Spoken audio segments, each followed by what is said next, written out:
రాజువారు నేను ఆంధ్రప్రదేశ్ బ్రాహ్మణ సేవా సంఘ సమాఖ్య 209 1984 25-27 సంవత్సరమునకు రాష్ట్ర అధ్యక్షుడు ప్రధాన కార్యదర్శి కోశాధికారి నిర్ణయం మేరకు రాష్ట్ర కార్యనిర్వాహక కమిటీలో రాష్ట్ర కార్యదర్శిగా నియమించబడినందుకు నా కర్తవ్యాలను శ్రద్ధతో అంతఃకరణ శుద్ధితో సమాఖ్య అభివృద్ధికి కృషి చేస్తానని సంఘం యొక్క నియమ నిబంధనలకు అనుగుణంగా పనిచేస్తానని సమాఖ్యలో రాజకీయాలకు అతీతంగా సభ్యుల మధ్య ఐక్యత పెంపొందింపజేస్తూ నా జిల్లాలో సభ్యత్వ నమోదులో క్రియాశీలక పాత్ర పోషిస్తానని వేదమాత్ర గాయత్రీదేవి సాక్షిగా త్రికరణ శుద్ధిగా సభాముఖంగా ప్రమాణం చేస్తూ నాకు ఈ అవకాశం ఇచ్చినటువంటి అధ్యక్షుల వారికి మా సత్యవారి దుర్గా ప్రసాద్ గారికి పుల్పా ప్రసాద్ గారికి మనోహర్ గారికి అన్నగారికి ధన్యవాదాలు. Thank you.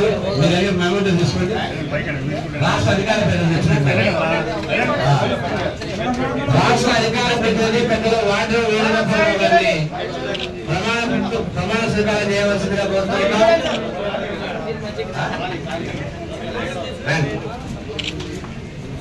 గంగరాజు సంతకం పెట్టి అక్కడి నుంచి అలా సార్ కండువా